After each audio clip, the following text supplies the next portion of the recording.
Ang karanasan na ito ay galing sa kwento ng tito ko, na pinatotohanan naman nila lola, mama, at ibang tito at tita ko.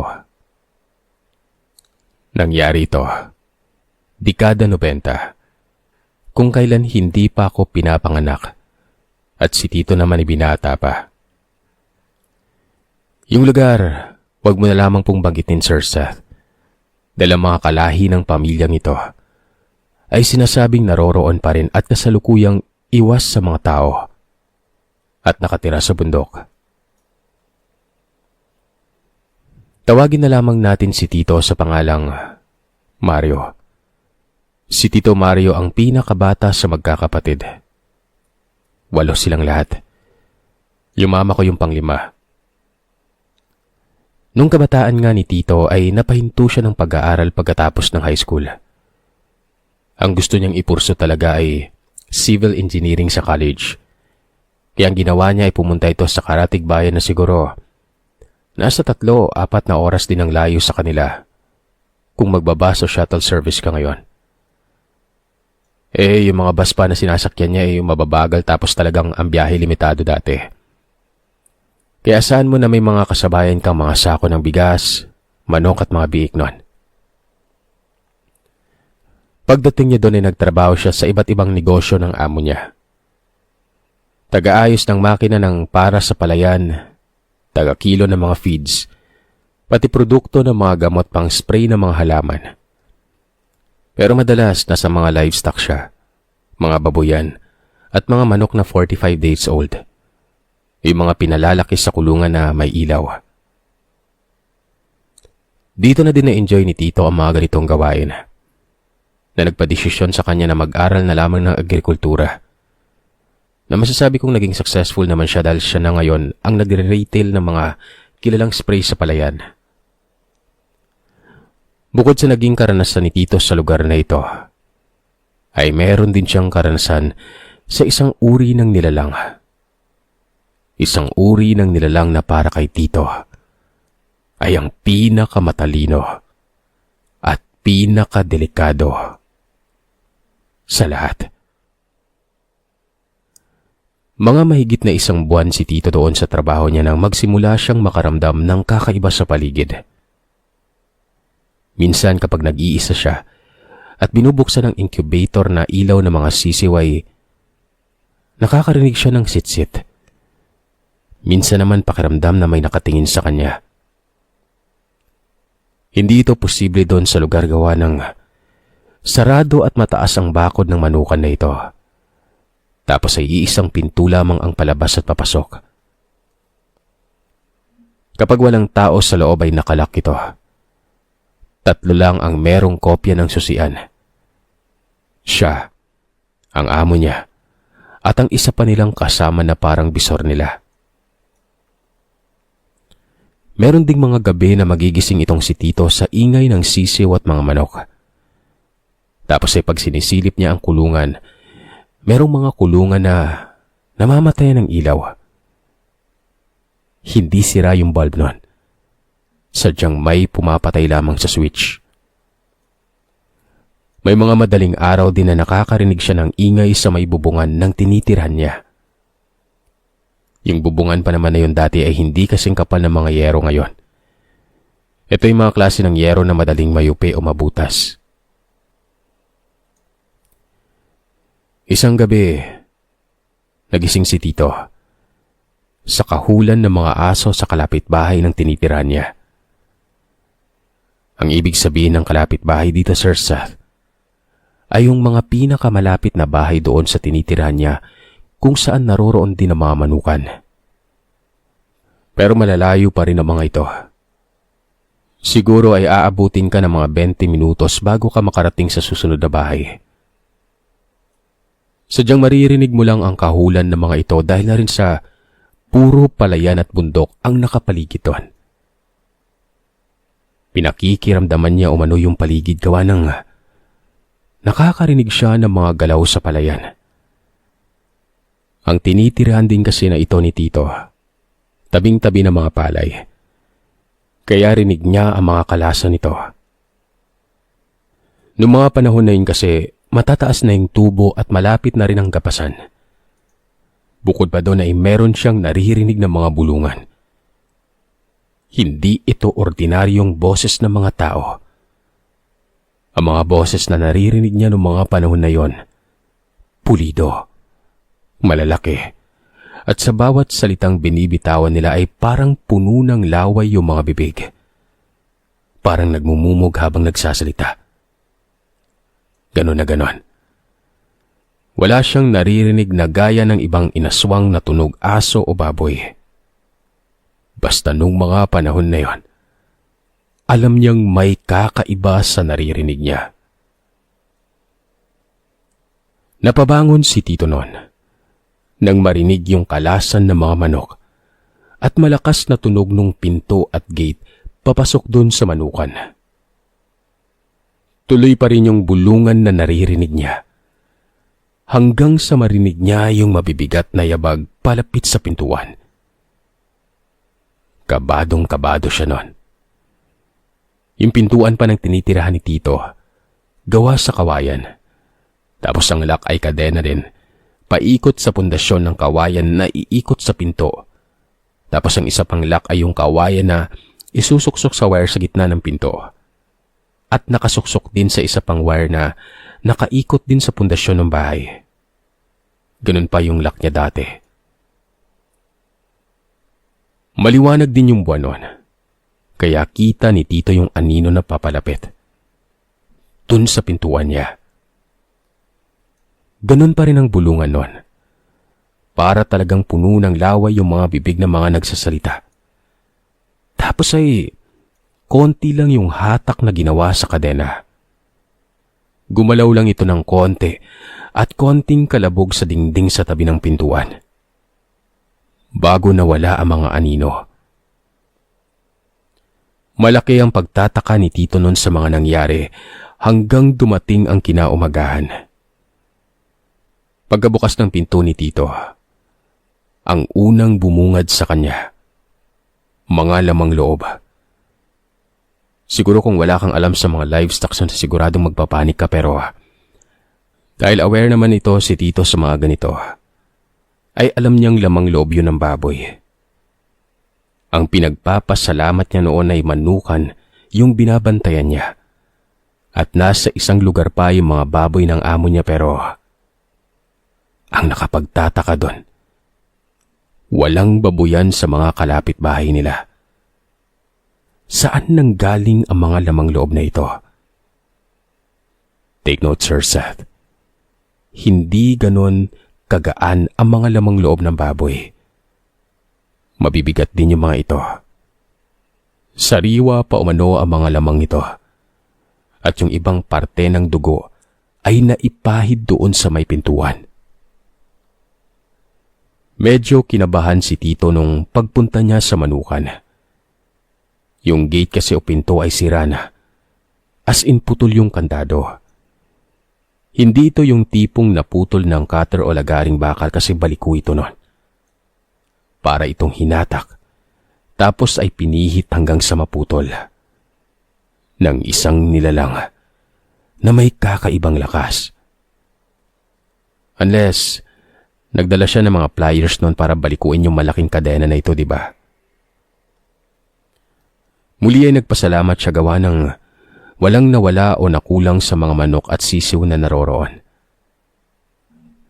Ang ipinagtataka niya lamang ng mga oras na yun ay kayang-kaya ng mga kung sino mang yun ang sirain yung kandado sa pasukan ng manukan. Pero bakit hindi nila ginawa? Dun sa pinto ng bahay na tinitirahan niya, kung tutuusin ay kaya nilang sirain yon, maging ang buong pintuan sa ganun kalakas. At isa pa, bakit walang nawala sa mga manok niya? Bukas na yung gate nun. Ang naisip noon ni Tito ay merong nagtatangkang magnakaw ng mga sisiw pero hindi tinuloy. Posible ito kasi malapit yung pwesto sa bundok.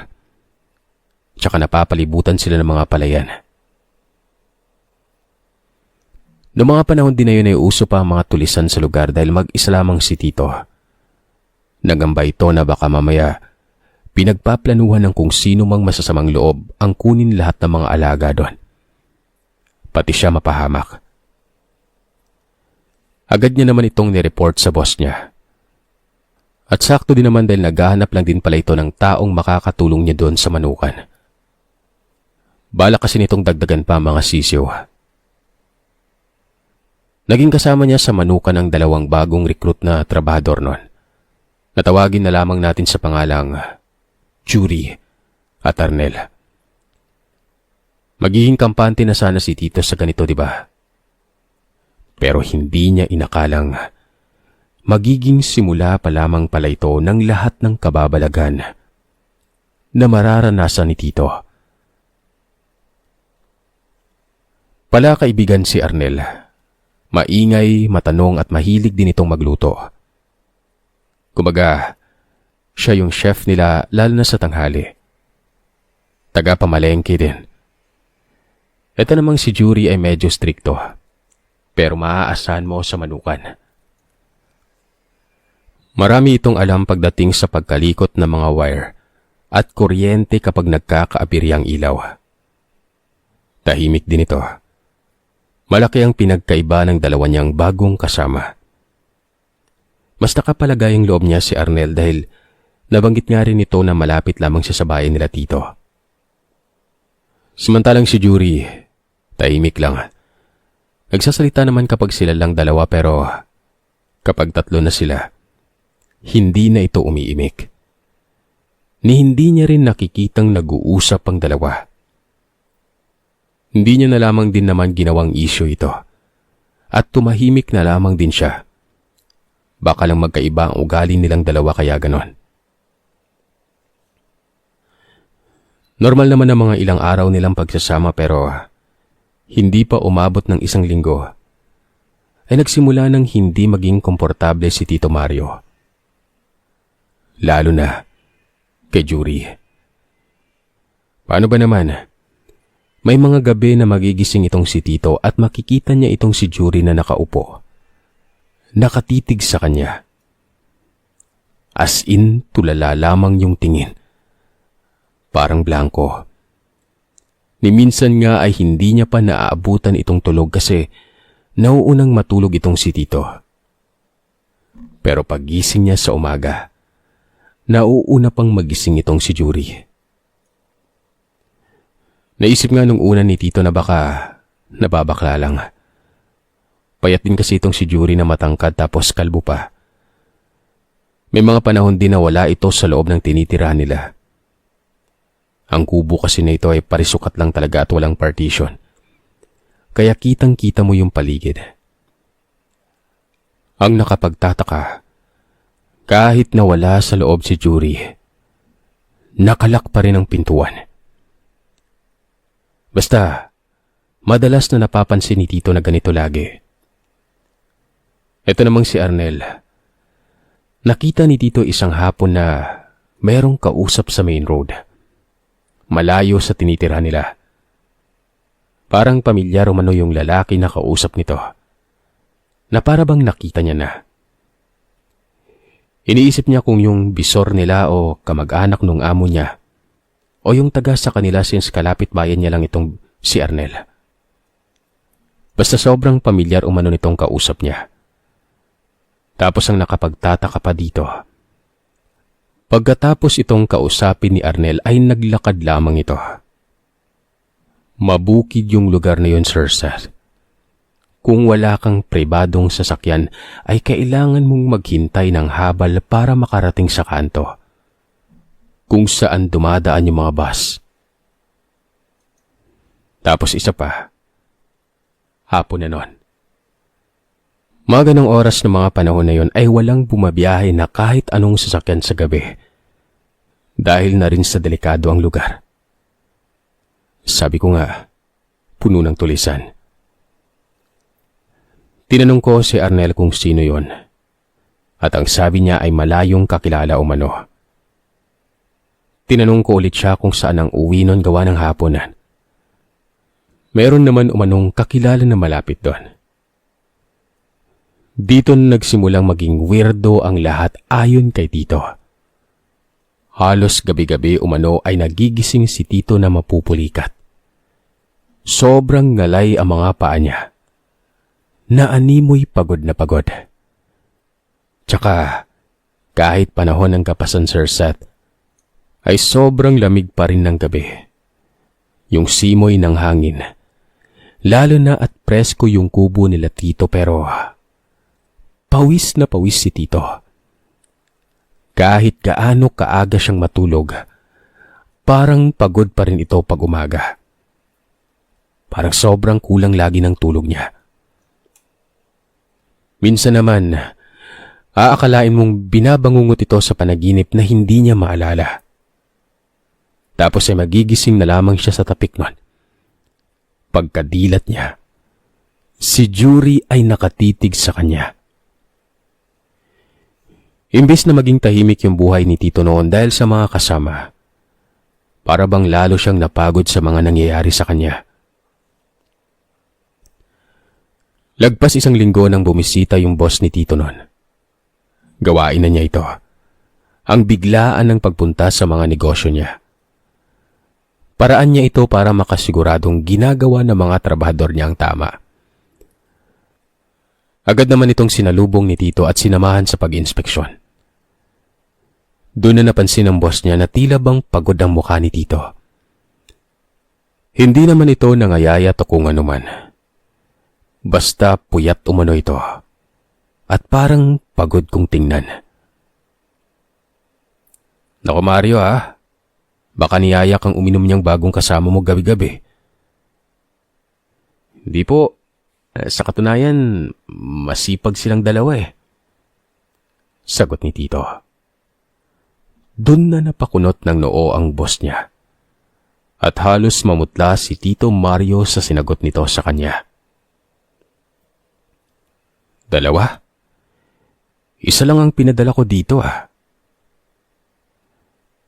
Natulala umano si Tito Mario noon at hindi niya alam ang isasagot sa boss niya. Inakala naman itong boss niya na parang nagkamali lang si Tito sa sinabi. Matapos itong masiguradong wala namang naging aberya sa manuka na nagpaalam na ito. Hindi na nakapagsalita si Tito Mario noon. Gusto niyang magtanong para bang naputol yung dila niya at nablangko siya sa sinabi na yun ng boss niya. Buong araw umanong minamatyaga ni Tito ang dalawa niyang kasama. Kanya-kanya ito sa mga gawain. Akalain mo yon, sa tagal ng pagsasama nilang tatlo, merong isang impostor. Nung gabi ay tahimik si Tito na tinitingnan ng dalawa. Laking pagsisisi ni Tito kung bakit hindi niya naitanong sa boss niya kung sino ang pangalan ng pinadala. Para umano siyang naputulan ng dila nun. At yung boss naman niya ay parang ipinagsawalang bahala ang nabanggit niya. Yun ang isang bagay na pinagtataka niya nun. Ang mga katanungan ni Tito ay nasagot rin nun ng mismong gabing yon. Nagising umano siya ng madaling araw dahil sa pamilyar na tunog. Yung tunog na naririnig niya noong nakaraan. Nang nag-iisa pa siya. Bulong na parang puno ng laway yung bibig. Gumagaragal ito. Pero noong mga oras na yon, ang garalgal na bulong ay naririnig niya sa malapitan. Napakabaho pa ng paligid. Masangsang nakaamoy ng laman loob ng baboy na naiwan sa tapat ng kubo niya noong nakaraan.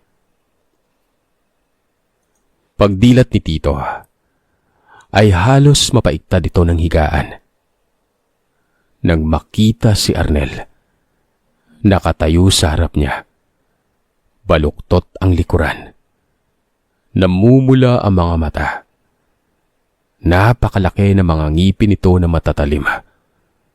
Tumutulo ang laway habang nakatitig sa kanya. Umaakma umano itong susugod sa kanya pero hindi matuloy-tuloy. Nang mga oras na yun ay gulong-gulo pa si Tito sa nangyayari. Ang alam niya lang nun, hindi tao si Arnel. at siguradong may koneksyon ito doon sa mga dumaan sa tinitirahan niya nung nakaraan. Sigaw lang ng sigaw si Arnel noon. Dinig na rin ni Tito yung kahulan ng mga aso sa karatig bahay.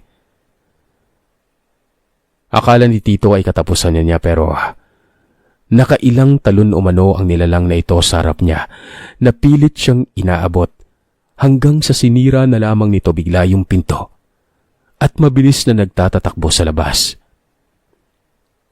Hindi pa naisip ni Tito noon na aswang si Arnel.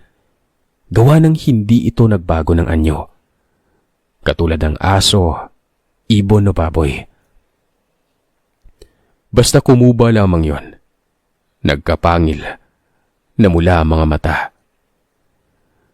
Akala ni Tito ay makakahinga na siya ng maluwag pero nung lumingon siya sa bandang likuran, ay naihina lamang siya sa pwesto nang makita si Jury na nakalutang. Madilim ang mata nito, na para bang walang kailaw-ilaw o hindi naliliwanagan. Namumutla, at ang mga kuko niya, kulay itim.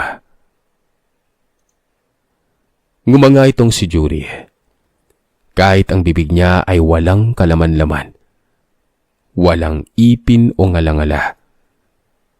Basta, yung parang malalim na balon yung itsura.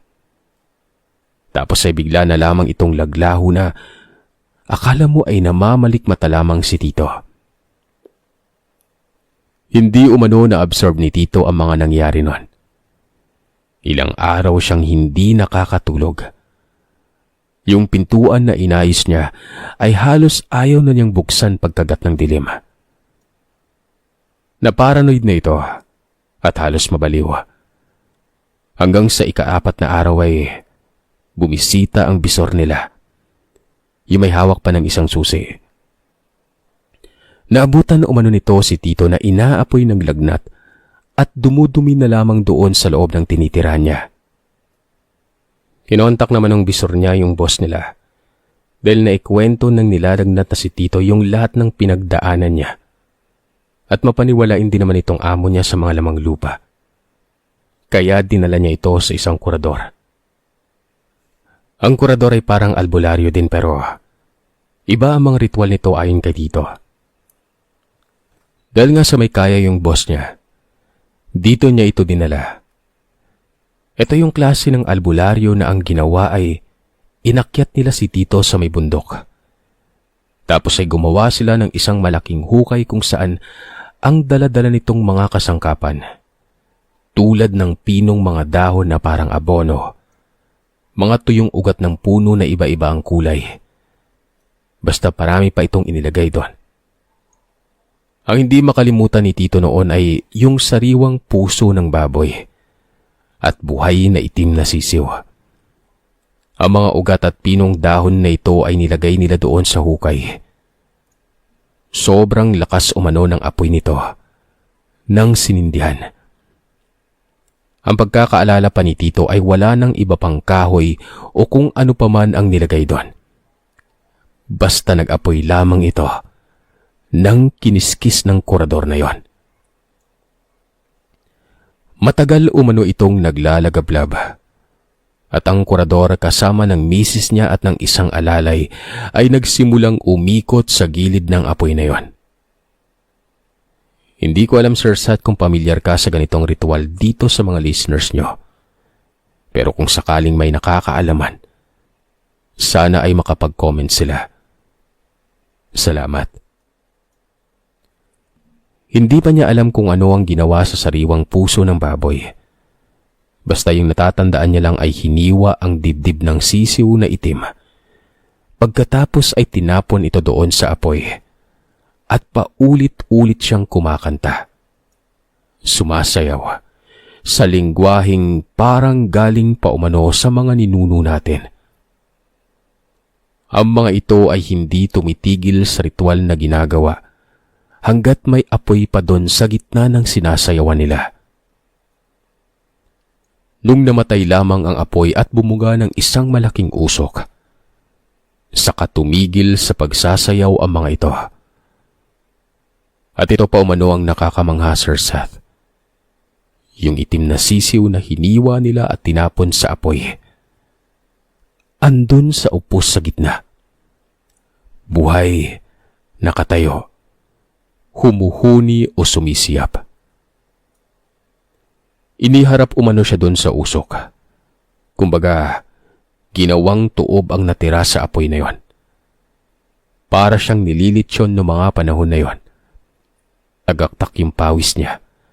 At pagkailang ubo niya ay nailuwa niya umano ang buong plema. Tapos ay umaliwalas na yung pakiramdam niya. Pagkatapos nito ay pinalunok siya ng hilaw na itlog. Pagkadighay niya umano, ay bigla siyang nakaramdam ng gutom at naghanap agad na makakain. Sobrang laking pasasalamat ni Tito noon sa amo niya. Sobrang bait umano nito sa kanya pero ang masayang pag-uusap na ito ay pinutol na manggagamot. Ang sabi niya ay kailangan niya umanong umuwi sa kanila, si Tito, kasi may mga nangyayari doon na konektado sa kanya. Sinabi ng manggagamot ang dahilan kung bakit kaya humingi si Tito ng immediate leave noon sa amo niya para makaluwas. Ang amo niya naman ay pinahatid siya gamit ang isang truck nila pang delivery, kasama yung driver na kilala naman din ni Tito. Pagdating umano nila doon sa kanila, marami na umanong tao at nag-iiyakan ng mga kamag-anak niya. Sa pagkakalang may nangyaring hindi maganda ay napatakbo itong si Tito Mario. Pagkapasok niya sa pinto ng bahay nila, napatigil na lamang umano ang lahat. Pati ang mga magulang niya nakaupo sa tabi ng higaan. Mga ilang segundo umano ang katahimikan bago magsalita si Lola, yung nanay ni Tito.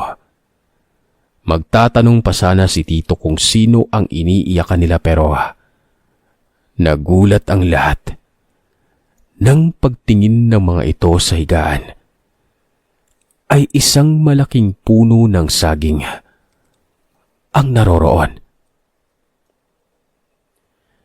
Nanginginig na nilapitan ng mga magulang, kapatid at kamag-anak namin si Tito. Maraming haplos at yakap ang nangyari bago nahimasmasan ang lahat at nagsimula ng magkwento. Ilang araw umano ang nakakaraan. Nagulat ang mga magulang ni Tito kasi umuwi ito ng tulala. Hindi nila makausap at parang malaki ang kinangayayat. Pinatingin nila ito sa doktor. Pero ang sabi lamang ng mga ito, pilang na ang mga araw niya. Sa mga albularyo naman na tumingin ay wala din silang makita sa gumaya kay Tito. Para umano itong nilagyan ng tagabulag. Ang hindi nila alam ay ang lalaki pala na umuwi ay hindi si Tito Mario. Nung pinauwi kasi si Tito ng korador na nanggamot sa kanya, ang sabi nito ay nagabunan daw siya. Ibig sabihin ay may aswang nagabunan ang target siya noon. Balak umano siya nitong kunin, biktimahin at ihain sa mga angkan niya. Na akala nito ay magiging madali lang pero napakaswerte umano ni Tito Mario dahil may parang pumigil dito. Ang mga gabunan ay may abilidad din umano na gumawa ng replika ng biktima nila at pauwiin sa kanila. Ang replika na ito ay gawa sa puno ng saging kadalasan. Ito yung magpapakilalang siya sa mga kamag-anak.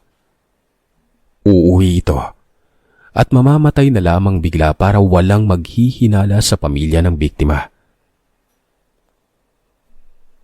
Doon nalaman ni Tito na si Arnel ang sinasabing aswang nagabunan. At naalala umano nito yung minsang kausap nitong si Arnel na lalaki. Yung naglakad lang. Saka napagtanto ni Tito na kaya pala pamilyar yung lalaking kausap ni Arnel kung naaalala nyo. Gawa ng siya mismo yung lalaking yon. Ginaya at hinulma sa mukha niya. Sa pag-aakala nitong ni Arnel na makukuha niya si Tito pagkatapos nun. Pero bakit nga ba napigilan si Arnel? Bakit hindi ito makalapit? Paanong hindi naging biktima si Tito kahit na halos magkatabi na sila ng higaan? Naalala niyo si Jury? Huli na rin nang malaman ito ni Tito. Si Arnel. Si Arnel lang pala talaga ang nakuha ng boss niya na katulong niya dapat sa manukan. Nagkunwari itong trabador para mabiktima siya. Samantalang si Jury, ayon sa lolo namin, ay gabay ni Tito. Mula nung natuto umanong magsalita si Tito hanggang sa 5 taong gulang niya, ay meron siyang kalaro na hindi nila nakikita, na tinatawag niyang Jury. Kahit nakalimutan na ni Tito ang patungkol kay Jury, ay laking pasasalamat pa rin nila dito. Dahil dumating ito kung kailan siya kinakailangan. Yung sisiw pala na itim, yung ginamit sa ritual, na buhay. Binigay ito kay Tito para alagaan niya pero namatay din daw ito kasi kinain ng alagang baboy nila lolo nung pumasok siya sa kulungan. Hanggang dito na lamang po, Sir Seth. Maraming salamat po sa inyong lahat.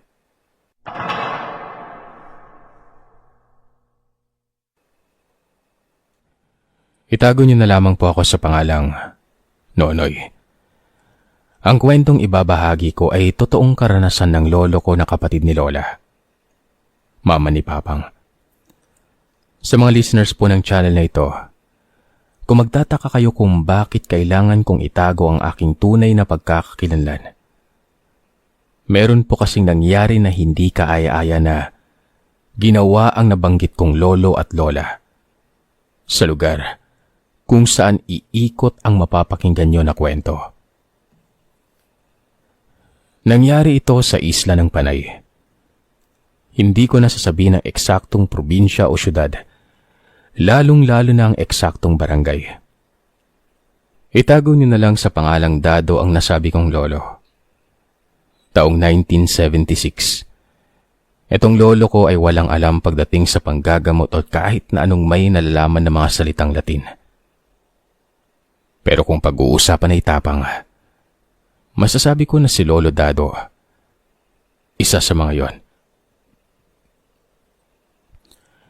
Isang gabi ay nakaramdam si Lolo Dado ng tawag ng kalikasan. Duming-dumi na umano siya ng mga panahong yon. Hindi pa uso nito ang palikuran, lalo na at medyo nasa bundok ang bahay, at iilan lang ang kabahayan sa lugar na yon. Kung hindi ako nagkakamali, 9:00 ng gabi ito nangyari. Lumabas pa si Lolo Dado para ilabas ang kanyang nararamdaman. Ang kanilang bahay ay napapalibutan ng punong kahoy. Yung ibang mga puno ay yung mga may tinik pa. Hindi ko alam kung anong tawag sa punong ito basta maraming tinik. Ang hula ko mga kagiliw ay ang punong ito ay tinatawag na kapok. Pagkalabas ni Lolo Dado sa kanilang bahay, ay agad siyang nakakita ng pwesto para sa kanyang session na gagawin. Malapit ito sa puno na may tinik. Doon din umano banda nakatali ang kanyang kalabaw. Lalabas na umano ang laman ng tiyan niya nun, na hindi na niya mapigilan kaya doon na lamang siya pumwesto. Habang naglalabas siya ng kanyang dumi, napasintabi po sa mga kumakain. May narinig siya na huni sa kanyang bandang likuran. Parang huni umano ito ng isang inahing manok, yung pumuputak-putak. Hindi na ito bago kay Lolo, at alam niya ring hindi ito isang ordinaryong manok. Ang tawag sa nilalang na ito, bawa. Kung minsan ay tinatawag ito na butok-butok, Isa itong uri ng aswang na nagtutunog manok pero napakalakas ng tunog. Nag-e-echo ang bawat kakak nito. Gaya ng sabi ko ay pamilyar si Lolo sa ganitong klaseng nilalang. Ang kaso, matapang umano ang ganitong aswang ko kaya hindi na tinapos ni Lolo ang kanyang ginagawa at agad na siyang tumayo. Nang makatayo na si Lolo ay nakita niya ang nilalang na nasa kanyang paglalarawan. Nakayuko, mahaba at buhaghag ang buhok. Hindi niya maaninag ang mga mata nito dahil natatabunan ito ng buhok pero noong mga oras na yon, alam ni Lolo na hindi ito isang ordinaryong tao. Imbis na pumasok sa bahay, nagsalita ito na parang hinahamon yung nilalang na yon. Palapit bala diri sa akin para mabuol mo ya party mo. Lubapit ka dito sa akin para makuha mo yung gusto mo. Sa galit siguro ng nilalang ay agad siyang sinugod nito. Dahil sa bilis ng pangyayari ay natumba si Lolo at napailalim sa nilalang. Pero malakas din si Lolo noon. Batak sa trabahong bukid. Nang makakuha ng tiyempo na makatayo ay agad niyang tinulak ang nilalang papunta sa punong may tinik at ikiniskis nito ang bandang likuran ng nilalang sa puno na yon. Napasigaw umano ang nilalang na animoy grabe ang sakit na nararamdaman sa ginagawa ni Lolo nun. Dahil sa ingay na yon, nagising ang mga kapitbahay, asawa at mga anak ni Lolo Dado. Lumabas sa mga ito sa kani-kanilang bahay na may dalang itak. Saksing buhay ang lola ko na asawa ni Lolo na itago na lamang natin sa pangalang Lola Lena. Saksi ito sa mga pangyayari ng gabing yon. Nabitawan ni Lolo Dado yung nilalang at agad itong kumaripas ng takbo. May mga sugat din na natamo si Lolo Dado noon kaya ginamot ito ni Lola Lena. Ikinuwento naman ni Lolo Dado ang totoong nangyari. Pinagalitan umano siya ni Lola at sinabihan nito na, "Kontrolin mo naman ang pag-uugali mo. Huwag kang masyadong matapang. Nilalagay mo sa delikadong sitwasyon yung mga anak mo eh." Lumipas ang ilang linggo. Dumating ang pinangangambahan ng pamilya. Napansin ng panganay na anak ni Lolo Dado na itago na lamang natin sa pangalang Balong, na yung nanay nila ay nangangayayat at namumutla nun. Agad tinanong ni Tio Balong si Lola Lena, "Ma, anong nararamdaman mo? Bakit parang namumutla ka at bakit parang pumapayat ka?" Imbis na sumagot ay bigla itong sumuka ng dugo at kasabay noon ay nagdumi si Lola Lena ng dugo. Agad sumigaw si Tio Balong na narinig naman ni Lolo Dado. Tumakbong tinungo nito ang kinalalagyan ni Lola at nakita niya ang kalunos-lunos na kalagayan nun. Nag-iiyakan na yung mga tiyo at tiya ko ng mga oras na ito. Walang tigil sa pagsuka at pagdumi ng dugo si Lola. Tinawag ni Lolo yung isang anak niya na babae na si Tita Loida. Inutusan ito ni Lolo na pumunta sa isang manggagamot na si Mang Uloy. Pagdating ni Mang Uloy, sinuri agad nito si Lola Lena. "Demonyo! Kinulam tong asawa mo do. Ayan mo, ako ang bahala kay Lena. Pagagalingin ko to. Mamayang 9:00 ng gabi, may bibisita sa inyo do. Ikaw nang bahala. Ikaw bahala sa bisita. Ako naman ang bahala kay Lena." At yun na ngang nangyari. Hindi nagkamali si Mang Uloy sa mga sinabi niya. Mag-aalas 9 na noon nang may narinig silang tunog ng isang hayop. Pamilyar si Lolo Dado sa tunog na yon. Dahil yun din ang narinig niya bago siya sugurin ng aswang na yon habang dumudumi siya. Agad na inutusan ni Mang Uloy si Lolo na bumaba at pumunta sa silong ng kanilang bahay at magtago doon. para hindi siya makita ng bisita. Ang sahig ng bahay nila Lolo Dado ay yari sa kawayan. Ito pa kasi ang usong bahay noon sa bukid. Malamig ito sa katawan. Agad na sinunod ni Lolo Dado ang utos ni Mang Uloy. Gumapang ito sa silong ng kanilang bahay at nagtago sa isang sulok na hindi siya makikita. Na mga pagkakataon na yon ay bumalik na naman ang pagsusuka ni Lola ng dugo pero nawala na yung pagdudumi niya. Habang sumusuka si Lola ay kitang-kita pa ito ni Lolo Dado na tumatagos sa kanilang sahig na kawayan patungo sa silong ng bahay. Nakalimutan pa nga ni Lolo ang magdala ng itak o kutsilyo nito, kaya bumalik pa siya sa bahay para kunin yon. Patuloy pa rin ang pagsusuka ng dugo ni Lola. Bumalik naman sa baba si Lolo ng dahan-dahan at muling gumapang sa silong. Doon ay kagad nakita ni Lolo Dado ang nilalang na nakapangbuno niya noong nakaraan. Sarap na sarap ito sa paglantak sa dugo na isinusuka ni Lola. Sa galit ni Lolo, agad niya itong inundayan ng saksak ng 4 na magkakasunod. Kumaripas umano ng takbo ang nilalang na yon. Hindi na rin tinangka ni Lolo Dado na habulin ang nilalang.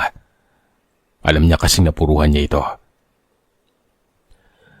Pagkatapos ay pumanik na si Lolo sa kanilang bahay at maya-maya pa, huminto na ang pagsusuka ng dugo ni Lola dahil na din sa patuloy na panggagamot ni Mang Uloy. Pagkatapos ng gamutan, sinabihan ni Mang Uloy si Lolo Dado. Do, bukas, puntahan mo ang bahay. Yung bahay malapit sa talon. Pagdating mo doon, pumanik ka sa kanilang hagdanan. Umupo ka at sambitin mo ang mga orasyon na ito. At pagkatapos mong mag-orasyon, pumanaog ka na. Kinabukasan ay ginawa ni Lolo Dado ang lahat ng sinabi ni Mang Uloy.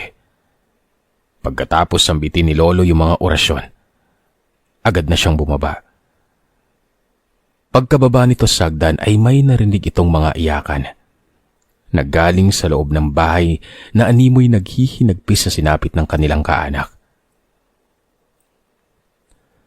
Agad namang umuwi agad si Lolo pagkarinig nun. Hindi na rin nagtagal ang pamilya ni Lolo Dado doon sa lugar at lumipat na sila sa mag-anak dito sa Mindanao. Taong 2012 ay namatay ang Lolo Dado ko at sa tuwing nakikipag-inuman kami ng mga pinsan at yuhin ko doon sa bahay ni Lola Lena, ito talaga ang laging kinikwento ni Lola. Ang karanasan na hindi nila makakalimutan. Dahil sa karanasan na ito ay muntik nang mawala sa mundo si Lola. Sa kasalukuyan ay buhay pa si Lola at sa tuwing umuuwi ako doon sa amin ay kay Lola Lena po ako dumediretso. Gawa ng mas malapit po ang loob ko sa mag-anak ni Lolo Dado kesa sa mama ng papang ko.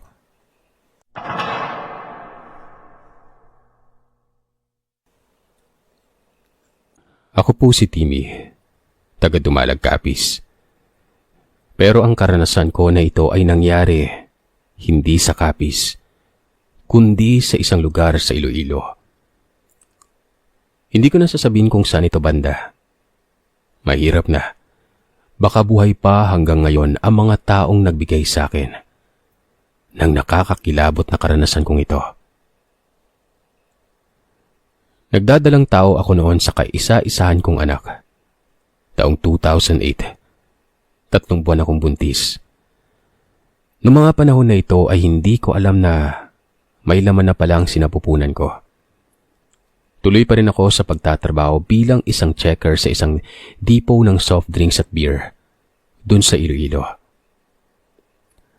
Ang may-ari noon ay may sari-sari store din. Parang maliit na grocery na pwedeng mag-retail o mag-wholesale.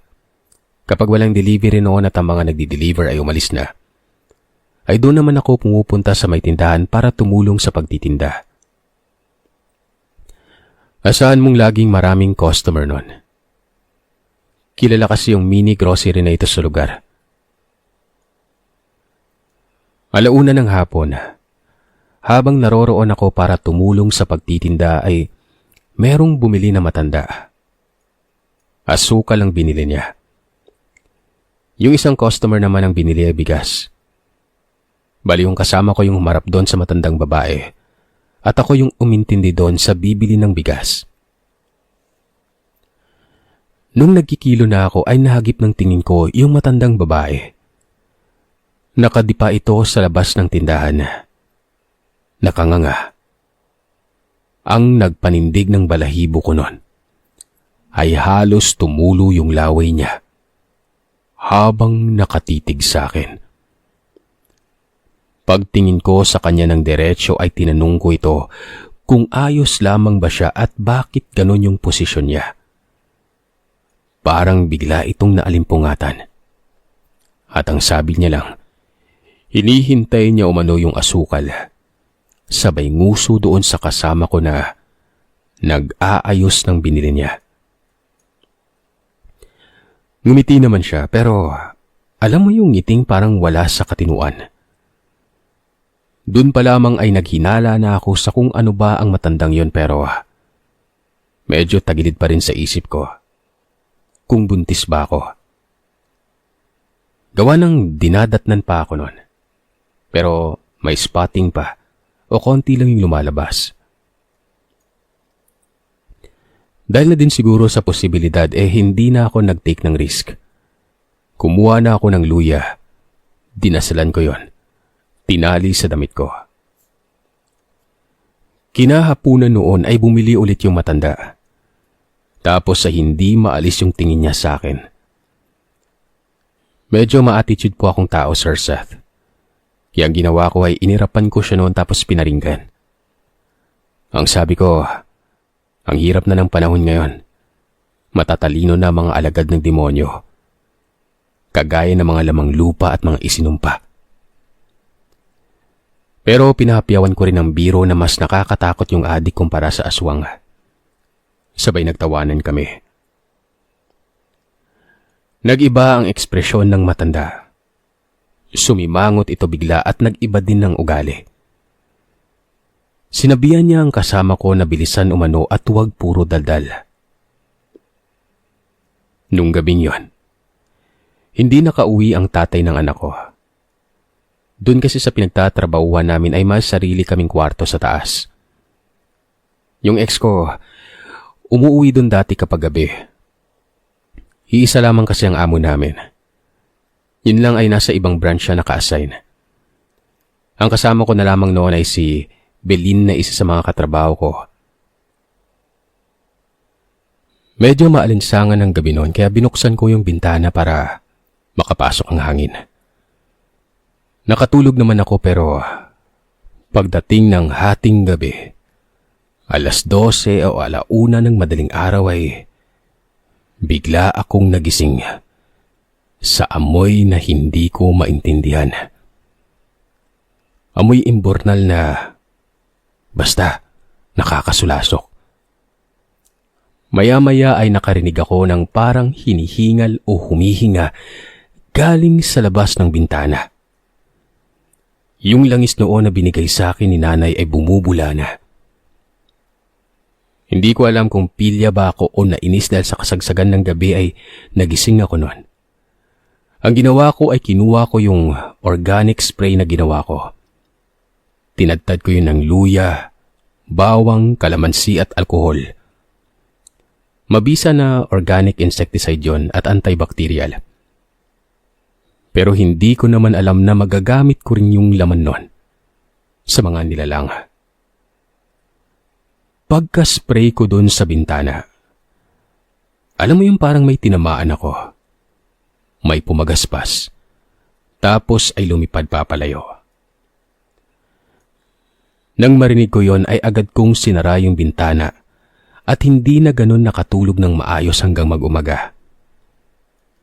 Kinabukasan, hindi ko nakita yung matandang babae. Yung asawa lamang niya yung pumunta sa tindahan at bumili ng 1 kilong bigas. At syempre, asukal. Hindi na rin ako nagtanong sa kanya kung bakit hindi yung babae yung namili ngayon. Naging maayos naman ang mga sumunod na araw. Pagsapit ng linggo, umuwi kami sa nakababatang kapatid ng ex ko. Kasal nito. Tagahaniway sila banda. At doon din naman idinaos ang kasal. Pagkarating namin doon, sinalubong kami ng kamag-anak ng ex ko. Meron na itong edad. Siguro ay nasa 50 anyos na. Hinawakan ako nito sa kamay at hinimas ang tiyan ko.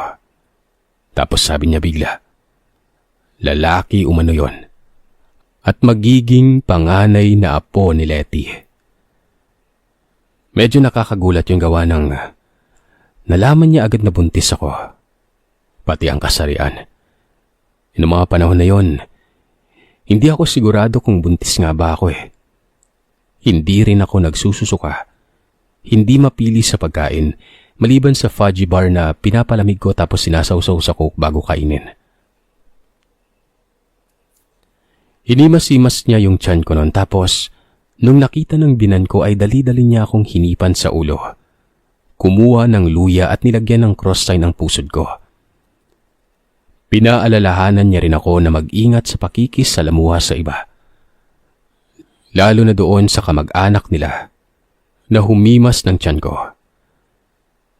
Dahil na din siguro sa manggagamot ang binan ko ay hindi na ako nagtanong. Parang naiintindihan ko na ang ibig sabihin niya. Doon na din kami natulog at hindi na muna bumalik ng syudad. Pero kahit nagsasaya na noon sa labas, ay dinig ko ang ingay ng mga pusa sa labas ng kwarto sa likod ng bahay nila. Pero noong mga panahon na yon ay hindi ako iniwan ng biyanan ko. Kahit yung ex ko noon ay hindi niya pinapasok sa kwarto. Baka daw kasi gayahin lamang ang muka at maninlang kami noon. Naging maayos naman ang gabing yon. Kinabukasan ay bumalik kami ng syudad at nagpa-check up. Doon na nakumpirma na 3 buwan at 2 linggo na akong buntis. Kaya hindi nagtataka kung bakit lapitin ako ng mga hayok sa laman ng mga nilalang na yon. Nung nasa 5 buwan ay saka na lamang ako sa kapis. Marami pa akong kwento pero Sir Seth, hihingi muna ako ng pahintulot sa tatay ko. Kung papayag ba siyang ikwento ko ito dito sa channel nyo.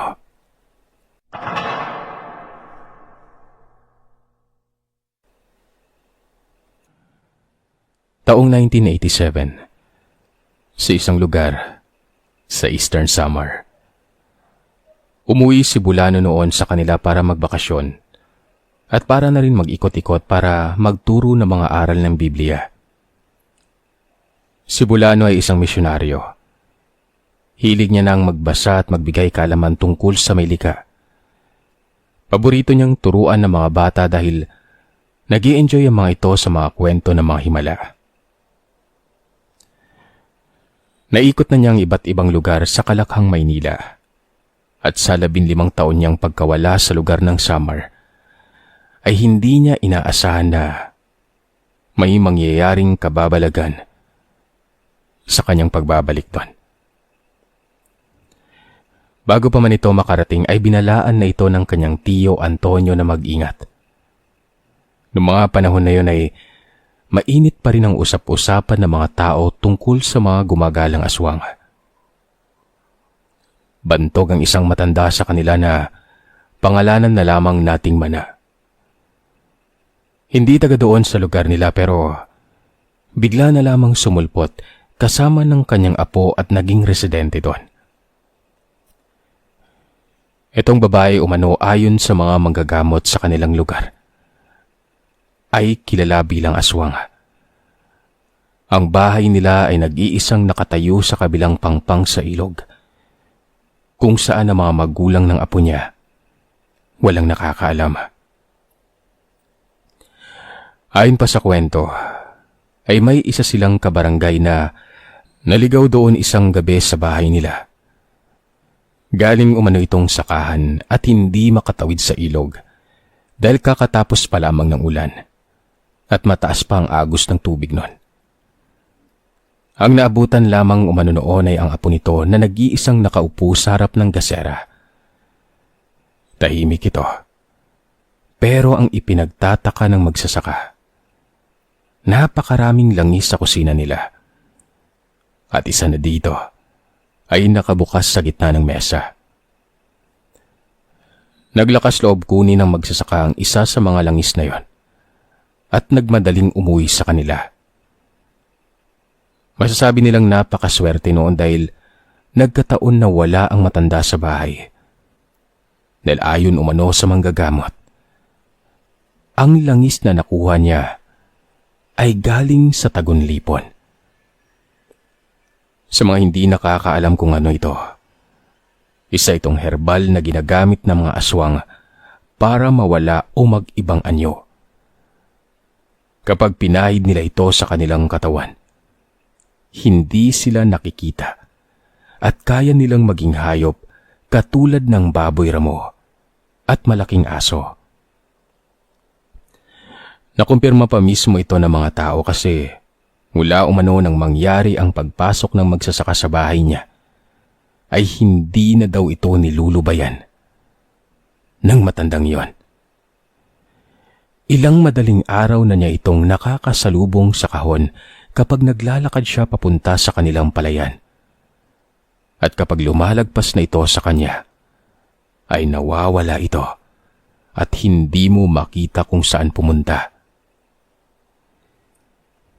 Tumigil na lamang umano ito nang magsimulang magdala ng bawang at asin ang magsasaka na yon, kasama ng itim na tali na may rasyon na manggagamot. Isa lang yon sa kilalang kwento sa kanilang lugar at hindi aakalain ni Bulano na siya mismo na hindi ganon ka makapaniwala sa ganito ang makakaranas nun. Pagdating ni Bulano sa kanila ay pinagkaguluhan na ito kaagad ng mga matatanda. Karamihan, tuwang-tuwa gawa ng bata pa lamang ito nang umalis. Yung isa pa nga niyang kababata na buntis ay niyaya siya maging ninong na hindi naman tinanggihan ng lalaki. Isang hapon, kagagaling lamang ni Bulano sa sakahan na pagmamayari ng lolo niya nang mapadaan siya sa bahay ni Mana.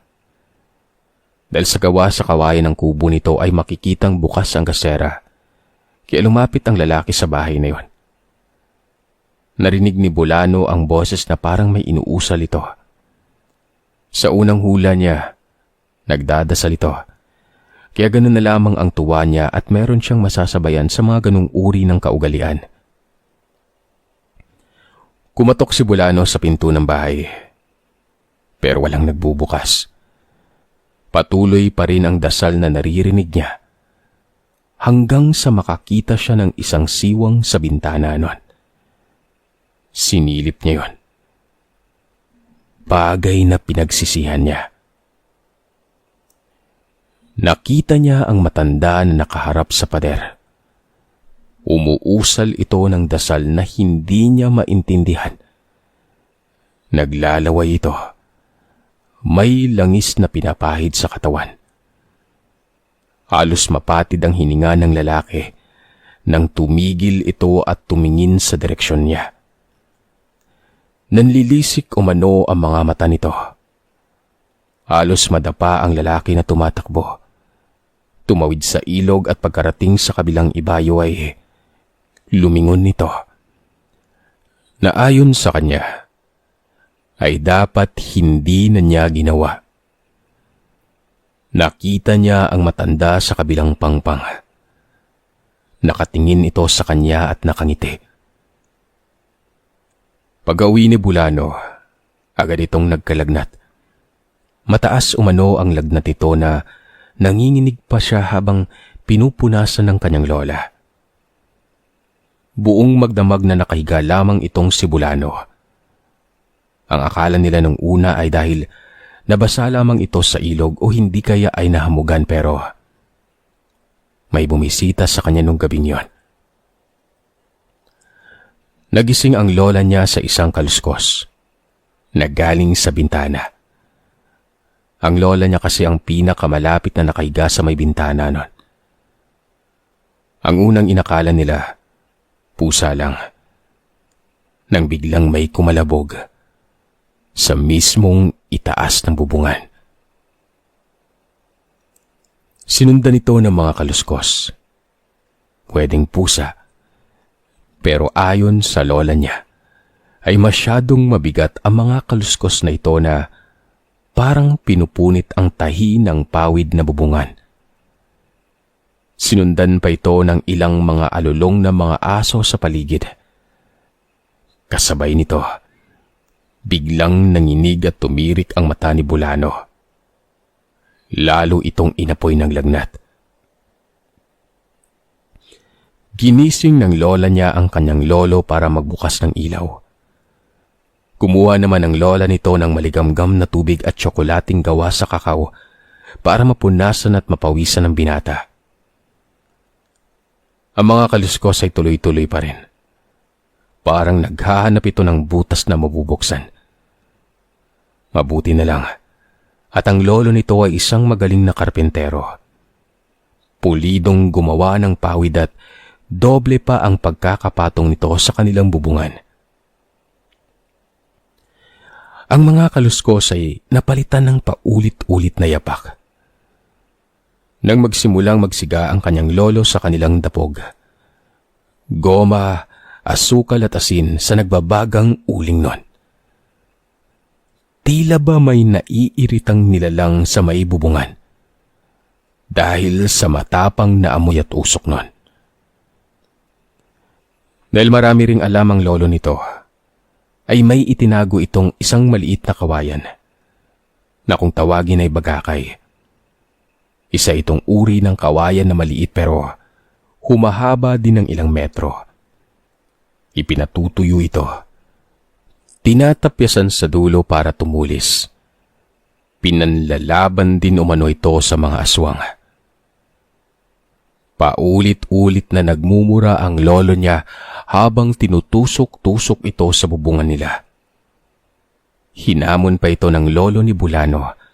Nabubutasan niya ang bubong sa pamamagitan ng bagakay at pumasok ito para magbuno sila. Rinig ang mga yabag sa taas na parang umiiwas sa bawat paghampas ng bagakay sa taas ng bubungan. Ayon pa nga, nangangating araw ang mga aswang dito sa bagakay na ito. Hanggang sa makarinig sila ng galaw ng sanga sa makopa, sa tabi mismo ng bahay nila. Pahiwatig na doon tumalon ang kung sino man ang kaninay nasa bubungan nila nun. Huminto ang panginginig ni Bulano at nung umaga pa lang ay agad silang nag-imbita ng manggagamot. Ayon sa kanya, nabati umano itong si Bulano. Siguro ay dahil sa ginawa niyang pagsilip doon sa bahay ng matanda. Mabuti na lamang kamo at hindi siya naabutan nito. Kung hindi, baka kung ano pa ang ginawa ng matanda sa kanya nun. Pero ang nangyari nung gabi ng mga kaluskos, hindi lamang umano si Bulano ang pakay nito. Dahil ang bahay ng lola at lolo niya ay isa lamang sa mga bahay na may pangalawang palapag at mataas ang pagkakagawa. Doon dumapo ang sinasabing aswang. Pero ang punterya daw talaga nito ay ang kababata ni Bulano na isang buntis. Ang pinagtataka lamang ng magagamot ay hindi ganito kaagresibo ang matandang yon. Sa tagal nang kilala ang matandang ito bilang aswang, ay hindi ito umabot sa puntong umaakyat sa mga bubungan o sa mga puno man lang. Masyadong agresibo ang ginawa nito na sa tingin ng manggagamot ay gawain nito ng bagong yanggaw. Binigyan si Bulano ng itim na tela. May dasal ito. Tinali sa mga pader ng bahay nila. Dinamay na rin ang buntis niyang kababata noon. Pagkatapos ay inutusan nito ang lolo ni Bulano na kumuha ng baging ng makabuhay. Sa bintana at pinto ay nagpako ang lolo niya ng putol na puno ng bagakay para makasigurado lang na hindi na sila madadaanan o gagambalain ng kung anumang nilalang yon. Mabilis na nawala ang lagnat ni Bulano sa pamamagitan ng mga dahon na pinunas at tinapal sa kanya. Napawisan ito kaagad at ilang araw lamang ay parang walang nangyari. Mula noon, hindi na nila nakita pa si Mana, ang matandang aswang. Hindi nila alam kung nagtatago lamang ba ito dahil sa nangyari. Naging palaisipan din kay Bulano, tsaka sa lolo at lola niya ang sinabi ng manggagamot na parang bagong yanggawang dumaan sa bahay nila. Ilang araw na napaisip ito. Hanggang sa isang araw ay masalubong nila ang apo ni Mana. Nakayuko ito. Iwas ang tingin sa kanya. At alam niyo pa ang nakapagtataka. Paika-ika itong naglalakad. Kung tama man ang naisip ni Bulano, para sa akin posible. Posibleng napasa na ng matanda sa kanyang apo ang bertud ng pagiging aswang.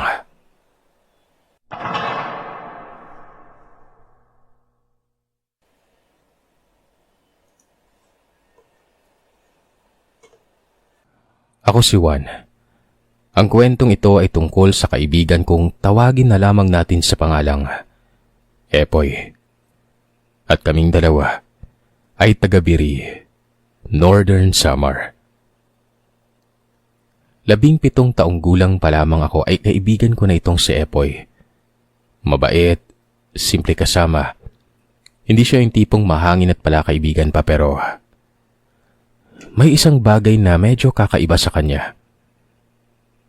Sa lugar kasi namin nun, bantog ang angkan niya na may mga lahing aswang. Lagi kaming magkasama nito, kumbaga regardless sa usap-usapan, siya yung kaibigan na talagang worth the keep kung tawagin. Kung saan-saan kami napapadpad.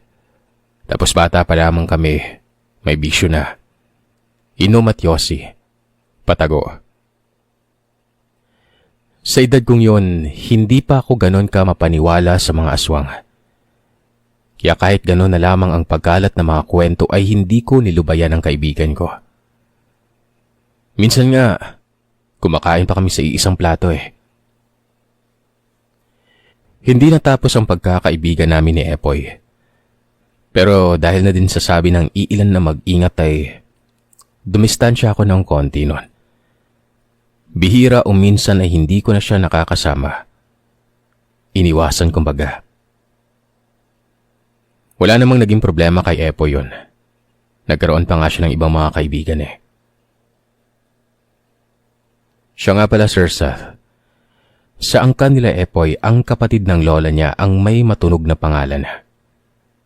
Sinasabing ito umano sa pamilya niya ang may lahing aswang. Kaya maraming tanong na sumagi sa isip namin nun. Nang mamatay ito, sino kaya sa mga batang lahi ng lolo niya ang sumalo ng pagiging aswang? Isang gabi ay may patay sa amin. Malapit ito sa baybayin sa daungan ng mga bangka. Alam mo naman kapag may patay, may sugal. Yun ang pangunahing pakay ko, ang magbaraha. Habang nandun ay dumating naman itong mga kaibigan ko na nagyaya ng inuman. Tumanggi ako noon gawa ng nakafocus ako sa paglalaro. Bali in short, may nagiinuman din doon. Kasama pa yung barkada niya na kamag-anak din ng namatayan. Nung palalim na yung gabi ay nagpasya akong umuwi na muna. Paano ba naman kasi? Natalo ako. Pero sabi ko na ibabalik din ako at kukuha lamang ng pera para makabawi sa pusoy. Maya-maya pa. Habang pabalik ako ay parang nagkalasan at nagtatatakbo itong si Melvin. Isa sa mga umiinom kanina. Hinarang ko siya tapos ay tinanong ko kung ano ang problema. Hinihingal itong tumigil at nagsimulang magkwento. Ito umanong si Epoy ay nagyaya sa dalampasigan malapit sa malalaking bangka. Dudumi lamang daw. Sinamahan siya ni Melvin sa nasabing lugar. At siguro sa dala ng kalasingan ay magkatabi itong dalawa na nilalabas yung dumi nila. Pasintabi po sa mga kumakain. Maya-maya pa ay may napansin si Melvin kay Epoy.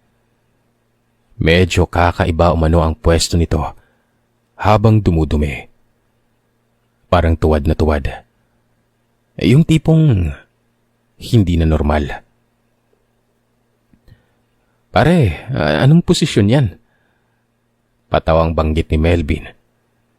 Hindi sumagot si Epoy kaya tumalikod na lamang ulit itong si Melvin. Makalipas ang ilang minuto ay bigla siyang nakaramdam ng malakas na ihip ng hangin. Parang pagaspas. Hindi siya yung tipong nanggagaling sa hangin na dala ng dagat nun. Lumingon ulit siya kay Epoy. Nawala ito. Nagpalingat-lingat si Melvin pero hindi niya makita ang kasama. Maya-maya pa ay nakarinig siya ng kung anong bagay na parang alam mo yon, tunog ng nag-aaway na pusa. Yung parang galit na pusa. Ganon. Hinanap niya kung saan nanggagaling ang tunog na yon at laking gulat niya sa nakita. Si Epoy, nasa taas ng palo-palo ng malaking bangka. Nakalambitin. Naulinagan niyang si Epoy yon maliban sa humaba ang buhok nito. Pula ang mga mata at naglalaway. Doon na siya nagtatatakbo pabalik ng lamay. Bit-bit ang salawal na hindi pa niya nasusuot. Yung mga tao sa lamay noon ay bumalik doon sa nasabing lugar. Nagpasama din kasi si Melvin. Naiwan niya yung tsinelas niya. Mag-aalas 3 na noon. Pero wala na rin silang natatnan na kakaiba pagdating nila doon. Kinabukasan ay kinumpronta ni Melvin si Epoy kung ano ang ginagawa niya doon sa taas ng malaking bangka at bakit gano'n ang itsura niya. Hindi naman tumanggi si Epoy pero ang sinabi niya lang ay may kinuha lamang umano siya doon at kaya hindi na siya bumalik sa lamay dahil lasing na umano ito. At nakita niya namang si Melvin ay tumatakbo nga nung gabing yon. Kaya umuwi na lamang siya sa kanila. Nagtataka pa rin talaga si Melvin noon. Alam niyang may tama na rin si Epoy. Ang ipinagtataka niya lang talaga ay nagawa pa nitong umakyat sa malaking bangka ng ganun kabilis. Doon pa mismo pumwesto sa tuktok ng palo-palo. Mula noon ay iwas na rin si Melvin kay Epoy. Makalipas ang ilang buwan, pumuntang Maynila itong si Epoy. Nagtrabaho umano sa mga constructions. Mga ilang taon din bago ito bumalik sa amin sa summer. Nagsasama-sama na lamang sa bangka o crew. Minsan ay kargador din. Hanggang ngayon ganito ang trabaho niya. Nung nakaraan ay naging dikit ulit kami ni Epoy. Nagsimula na naman kaming mag-inuman. May mga gabi nga na halos gabi-gabi iinom kami noon pero syempre nandun pa rin ang pagdududa ko. Bawat tagay talaga ay sinisigurado kong nakatingin ako sa baso. Mahirap na, di ba? Lumipas ang ilang buwan pero ito, tao pa rin ako. Walang nangyaring hindi maganda kaya unti-unting naging komportable ako dito sa kababata ko. Pre, wag mong tataluin na. Wag mo akong tataluhin. Babarilin talaga kita. Pabiro ko sa kanya minsan nung nalasing kami. Pre, hindi ko naman talaga alam ang nangyari sa akin tsaka hindi ako ganun. Sila lang.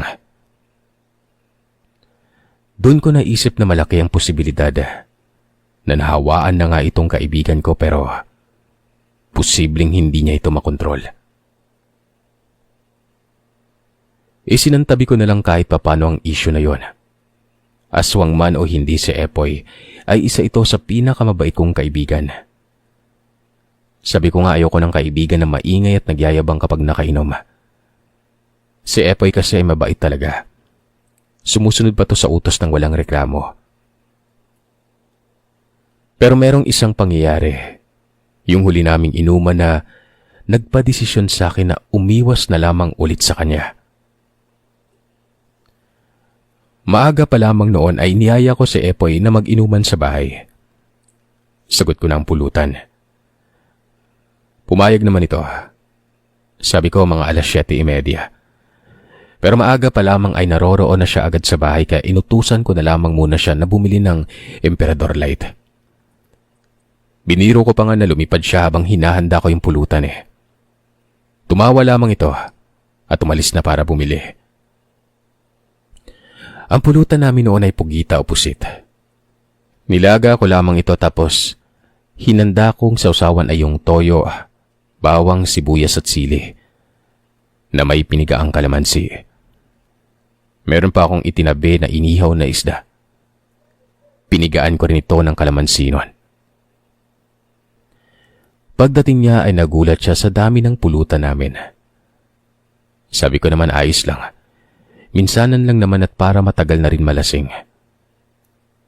Habang tumatagay kami, napansin ko na hindi namumulutan si Epoy. Sabi ko sa kanya simulan na niya lantakin yon. Madami-dami yun tapos kaming dalawa lang.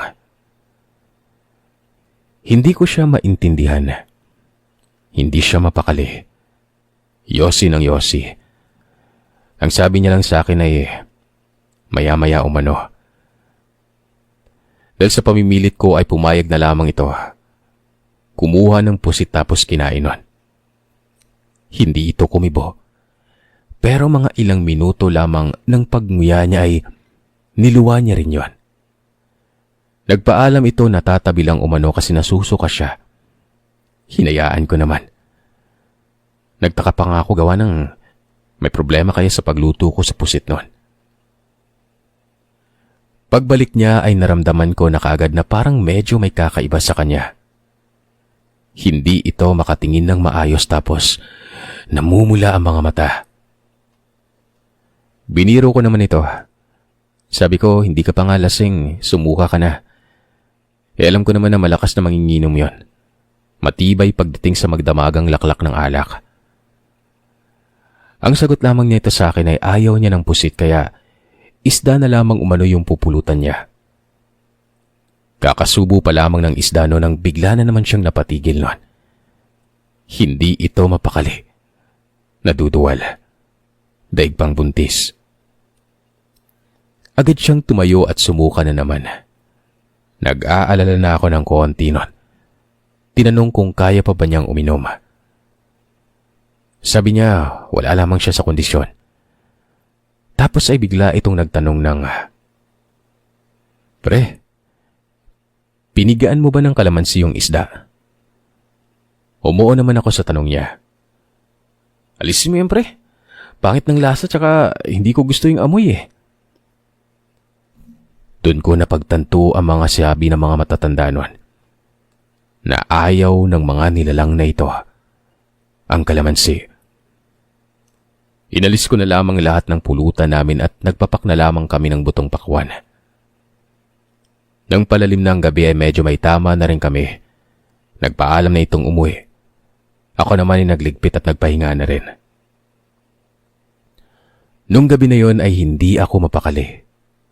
Sumakit yung tiyan ko. Suka ako ng suka. Magdamag akong hindi nakatulog dahil sa sakit ng tiyan ko. Tumagal ng 4 na araw yon. Nakaratay ako. Magigising ako sa kalagitnaan ng gabi na merong huni ng parang ibon na magkahalong tunog ng pusa sa taas ng bahay namin. Madalas ito lalo na kapag nagsisimula ng sumakit ulit ang tiyan ko. Ika-4 na araw ata noon ang pagkasakit ng tiyan ko. Umaga, lumabas ako ng pinto. Gumilid sa labas ng bahay para umihi pero bigla kong nakita si Epoy. Nakatingin ito na parang nakakaloko yung tingin. Ngumingiti. Tinawag ako nito at ang sabi niya, Pre, makikidaan lang. Hindi na lang ako umimik. Nakafocus ako sa pag-ihi ko. Pagkatapos ay dumaan si Epoy na parang biglang nag-iba ang pakiramdam ko. Parang guminawa. Nawala yung sakit ng tiyan ko. At uhaw na uhaw ako noon. Ang dami kong ininom na malamig na tubig tapos napaligo rin ako. Ewan ko ba, ayoko mang isipin ay malakas ang kutob ko na inaswang ako ng kaibigan ko. Hindi lang ako sigurado kung gusto niya lang gumante sa nangyari nung huli naming inuman. Mula noon ay umiwas na ulit ako sa kanya. Mas ginusto ko na lamang na uminom mag-isa. Mahirap na. Baka hindi lamang ito ang danasin ko sa susunod na makainuman ko. Si Epoy.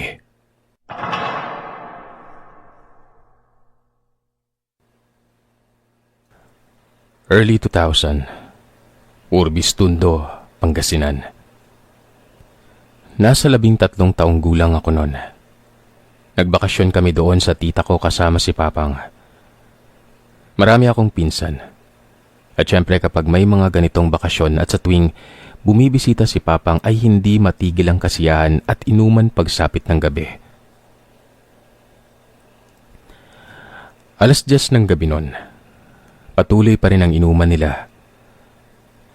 Tapos ay biglang nakarinig ako ng sigawan. Gusto ko sanang sumilip ng mga panahon na yon sa pag-aakalang may gulo o away. Alam mo naman kapag lasing minsan, nagkakapikunan. Akma na akong lalabas ng pigilan ako ni Papang. Pinagalitan ako at sinabihang manatili sa loob. Hindi na ako lumabas nun. Hanggang sa mawala ang ingay at naging kalmado ang lahat. Si Kuya Paeng, isa sa mga pinsan ko, nagkwento sa akin kung anong nangyari nung gabi na yon. Habang masayang nag-iinuman at nagkikwentuhan, ay bigla umano nilang narinig ang isang malakas na pagaspas. Yung ramdam mo parang may malakas na hangin na galing sa isang pakpak nun. Tapos ay bigla na lamang may malakas na tunog sa may bubungan. Malinaw na may bumagsak doon. Alam nilang hindi yun normal na pagbagsak ng kung ano lang sa may itaas. Gawa ng yumanig yung buong kubo nun. Ang ginawa ng isa kong pinsan ay kinuha yung patalim ni Lolo, yung gawa sa tanso. Dahil hindi din kataasan yung pawid noon ay pinagtatagahan niya ito. At nung huling hugot niya ay nakita nilang may tinamaan gawa ng may dugo sa patalim na yon. Pagkatapos ay biglang narinig na naman nila yung malakas na pagaspas. At doon ay kitang-kita nila ang malaking ibon na yon. Dahil marami rin sila noong mga oras na yun ay hindi sila nag-atubiling habulin. Pero hindi nila naabutan ito. Kinaumagahan ay inspeksyon nila ang buong kubo, kasama na yung bubungan. At kitang-kita nila yung mga bakas na mga laman loob doon mismo sa bubungan na yon. Buti na lamang at hindi yun laman loob ng tao at hindi gaya ng inaakala nila. Ayon sa tito ko, maaaring konektado ito sa alagang kalabaw ng kapitbahay nila. Galing kasi siya sa bukid nun. At ayon sa kanya ay nakita umanong wakwak ang tiyan nito na parang pinagpiestahan ang lamang loob niya. Hindi kami sigurado at ayaw naming ikonekta ito sa nangyari pero ayon umano kasi sa balita ay may isang guro doon. Nagtuturo sa high school. Sinugod umano sa ospital dahil sa saksak sa tiyan niya. Ayon din sa mga naririnig namin noon ay hindi ito taga dito.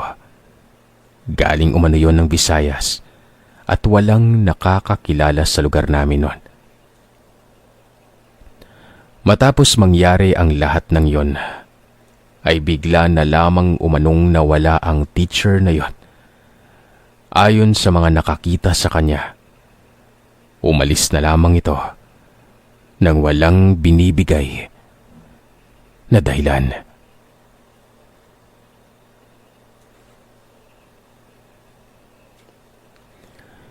Itong kwentong ito ay karanasan ng kapitbahay ng tiyahin ni tatay. Dekada 70, Camarines Norte, Bicol. Hindi ko na sasabihin ang eksaktong lugar o barangay. Basta naroroon ito banda sa parte ng Labo, Camarines Norte. Noong mga dekadang yon, napakasimple pa ng pamumuhay ng mga tao. Meron sa kanila na nakatira sa mga bulubundukin. Ayon kay tatay, yung tiyahin niya na ito ay may mag-asawang kapitbahay. Buntis ang misis nito. Gabi-gabi na lamang umano ay hindi sila pinapatulog ng kung anong mga nilalang na animo ay naaakit sa sinapupunan ng babae. Tinatawag nila itong pangilan. Walang nakakasiguro kung ito ay isang engkanto, lamang lupa o aswang. Basta kawangis ito ng tao. Mababa, mataba, mabalahibo ang katawan. Mukha umano itong unggoy pero matatalim ang mga ipin. Tuwing sasapit ang hating gabi ay binubulabog sila nito. Nakakabulahaw ang huni nito. Parang manok na panabong pero napakalakas. At ang boses ay parang galing sa ilalim ng lupa. Nung manganganak na ang babae ay nagtawag ang lalaki na mga kasama doon sa kanila. Puro lalaking kamag-anak niya ang pumunta doon. Kasi malakas ang kutob niya na mas lalong magiging hayok itong nilalang na ito. Tsaka ayon nga din sa kanila, takot sa mga kalalakihan ng pangilan. Dahil dito ay nakapanganak ng maayos yung babae. Walang nagawi o wala silang narinig na tunog ng nilalang na yon. Noong gabi lang ng kapanganakan ito nangyari. Tahimik ang paligid. Ang akala nila noon ay maayos ng lahat, na hindi na babalik ang nilalang na yon. Pero hindi. Ilang gabi lang ang nakalipas. Kung kailan wala doon ang ibang kamag-anak ay bumalik ito. Ang huni nitong paikot-ikot sa kanilang kubo. Nang mga oras na ito ay parang mas malapit palalo sa kanila ang pangilan. Parang naghahanap ng paraan na makapasok sa loob. Gabi-gabi itong nambubulabog. Bagay na napuno na ang asawang lalaki sa ginagawa niya. Napupuyat na rin kasi ito sa tuwing manggugulo ang nilalang na yon. Maghapon umano itong naghasa ng itak. Hindi ito tumigil hanggat hindi nakasiguradong matalim na ito. Punong-puno na siya sa nilalang na yon. Bukod sa puyat at pagod ay naaapektuhan na ang normal na buhay nila. Nang sumapit ang gabi, matyaga itong naghintay. Nagkubli sa tabi ng kung saan laging dumadaan ang pangilan. Hindi nagtagal ay lumitaw nga ito sa gitna ng dilim. Hindi na siya nagdalawang isip na indahan ito ng hinasa niyang itak. Buong lakas niya itong tinaga at hinataw. Kaso ang problema, napakatigas umano ng katawan niya. Hindi ito tinatablan ng patalim ng lalaking yon. Animoy hindi din inaasahan ito ng lamang lupa na yon. At ito'y nawala na lamang din sa paningin ng lalaki. Mabilis na bumalik ang lalaki sa kanyang mag-ina. Hinintay nito na sumikat ang araw. Pagkatapos ay bumaba sila ng bundok at doon muna nakitira sa kapatid niya sa paanan. Malakas kasi ang kutob nito. Nababalikan sila. Hindi lamang ng isa, kundi grupo ng mga nilalang na yon. Makalipas ang ilang araw ay bumalik ito sa bahay nila. At pagdating niya dito ay sira na ang bahay niya. Wasak ang lahat, pati yung gamit sa loob. Mga damit, kumot, unan, nagkagutay-gutay. Pati mga pinggan at baso nila. Nabasag lahat.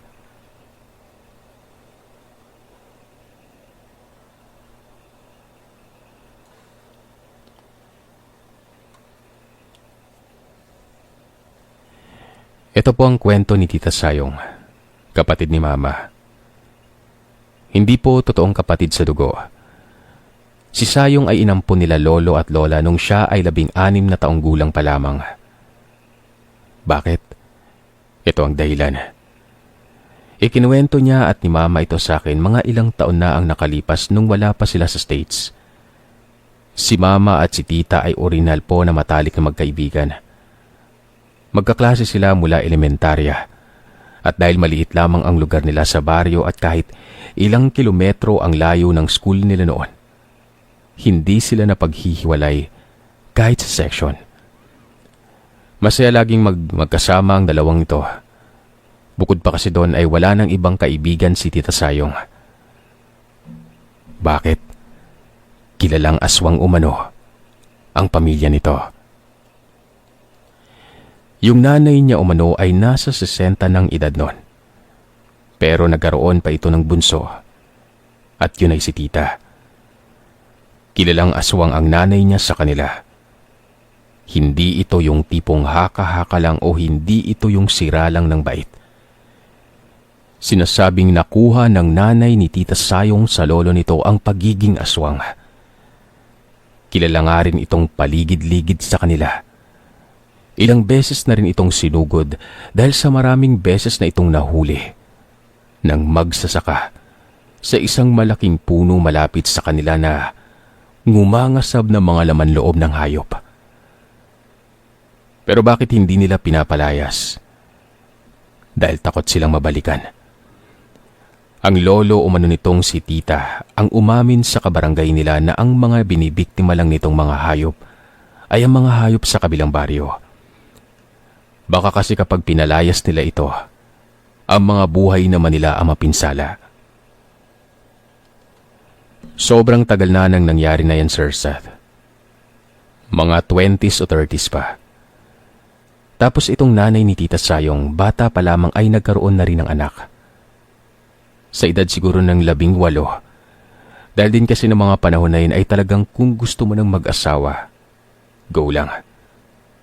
Yun ang ate ni Tita Sayong, yung panganay. Tapos ay nasa edad 50 na itong nanay niya nung magsimulang magtawag yung tatay nito na isasalin sa kanyang birtud. Ikinuwento ni Tita Sayong na ayaw umano noon ng nanay niya pero wala siyang magagawa dahil siya lang talaga ang tagapagmana at awang-awa na siya sa tatay niya noon. Parang nabubulok na. Tinatawag na ng lupa ang katawan niya pero hindi makapagpahinga.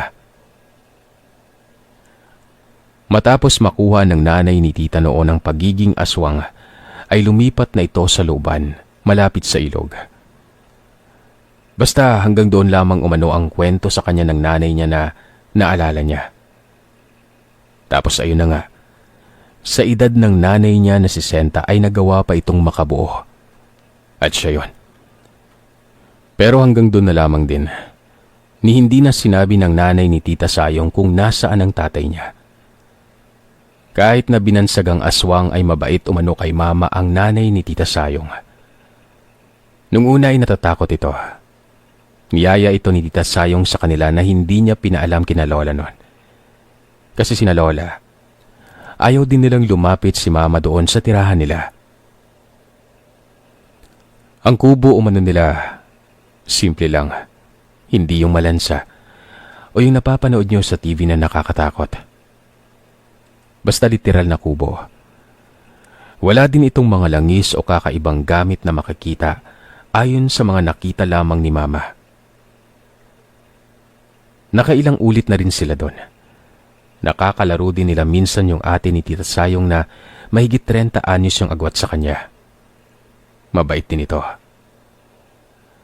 Ang medyo kakaiba lamang umano doon sa kanila ay kapag naghahanda ito ng pagkain.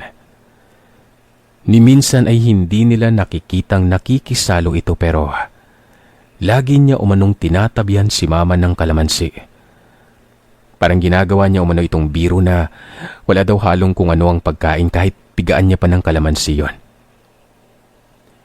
Minsan nga, kapag alam niyang doon lalagi si mama, ay si mama mismo at si Tita Sayong yung mangunguha ng gulay o gigilit ng manok at magluluto. Para siguradong hindi mayayanggaw si mama. Yung isa pa ring kakaiba sa nanay ni Tita Sayong ay tuwing sumasapit yung 4:00, may iniinom itong tsaa.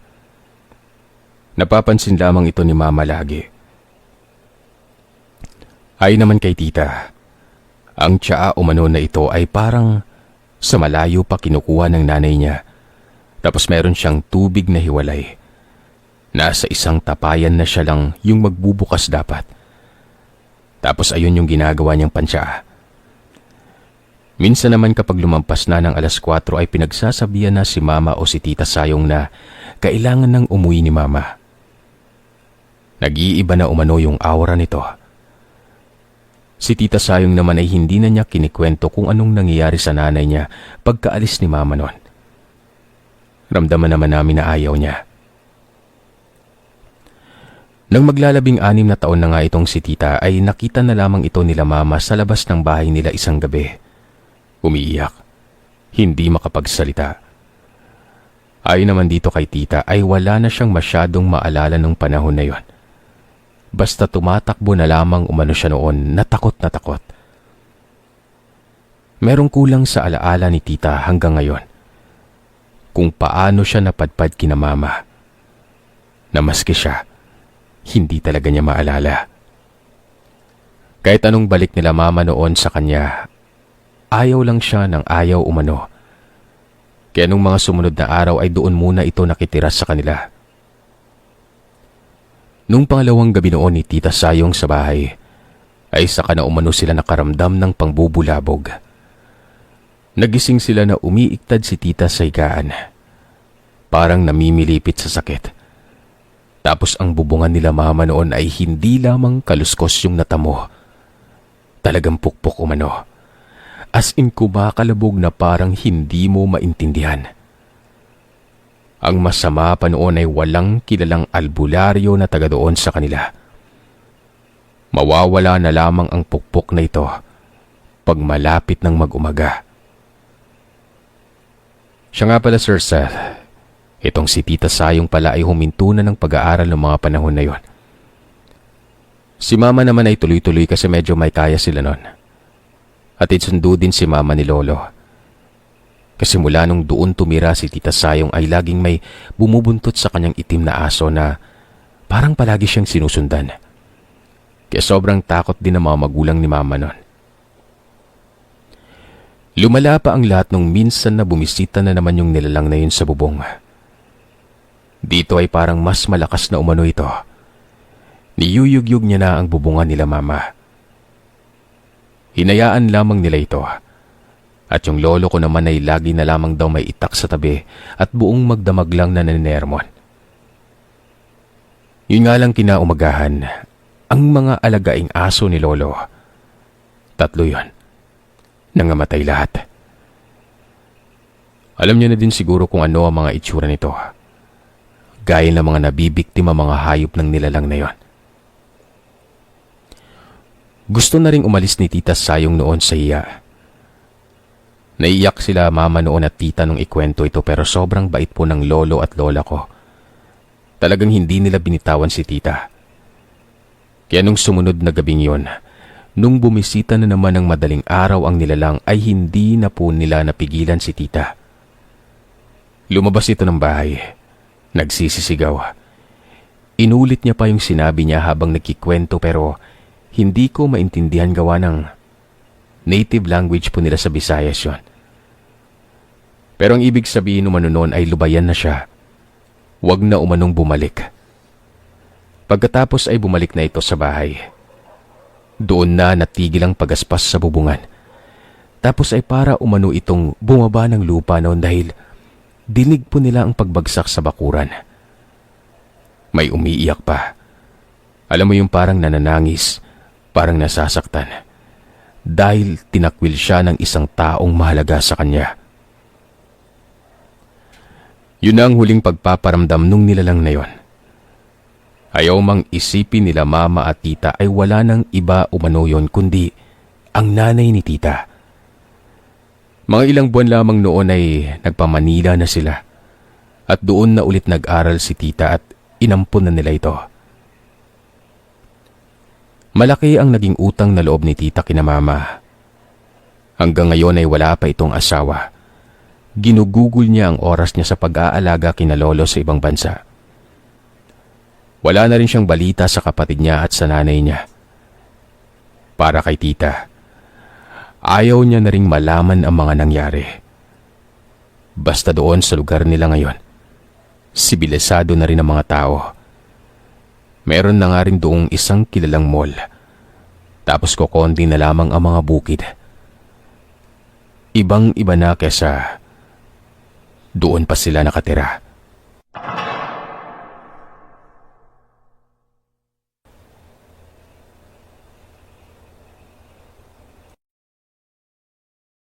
Ang karanasan na ito ay galing sa kwento ng tito ko na